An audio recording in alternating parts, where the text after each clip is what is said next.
Uyabona mina nawunenkinga nami nesihluku ngoba uqhuntsula ngogqom.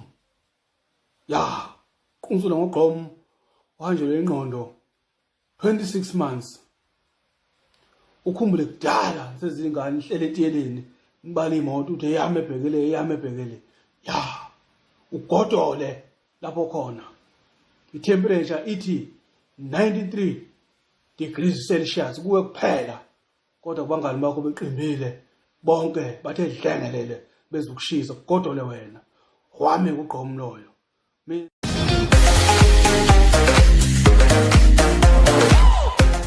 Hello everyone, welcome back to Sunday Live Show. Thank you so much guys for tuning in. Well guys, namhlanje ke sikhuluma ngesilomo sakwa TikTok esesizakhele igama ezinkundleni zokuxhumana. Igama lakhe uSimangaliso Mathenjwa.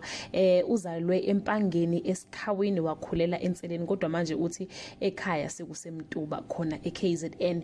Ubuye ke adume ngelika MR CASH. He had an interview with the Real TV1 where he shared a lot about himself nanokuthi unephupho lokuzibona elingisa kumabona kude ngelinye ilanga futhi nalokho kubonala ngathi into ezokwenzeka nje maduze njengoba eseqalile nje ukumenywa emcimbini emikhulu la asuke ezoba khona isikhulumi nakuma advertising ke sesiqalile siyambona ikusasa lakhe libuka liqhakazile kakhulu. uSimangaliso ke bakithi unendlela yakhe nje yokukhuluma achaza ngayo abantu abaningi usenza amagama esiZulu lawaqinile ukuthi ke ngafika ngangena ngodli ngabafica behleli bethe dlengelele uqhuntsula amehlo ngifika mqavuna nganeka ulimi wonke nje lawo magama lawo kodwa ke guys iyona indlela akhuluma ngayo nendlela ekuyiyona yenza ukuthi abantu bamthande kakhulu yona into adlisa ngayo ke leyo ukuthi ke ufike nje nihlele nithe dlengelele wafika waqavuna wahamba nawo. Mina ke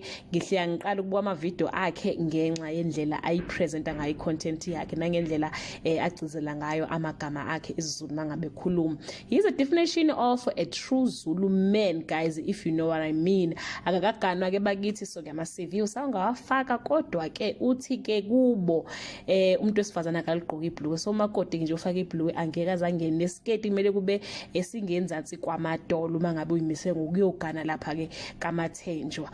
Kumnandi ke bakithi ukubona abantu bakithi bezimisela kangaka besebenza ngokuzimisela bezenzela izinto zabo. Social media is very powerful in this generation yethu. Let's grab all the opportunities watholayo. Imisebenza yikho kodwa kuJehova siphila amatalent awasebenze ke ingane zakwethu.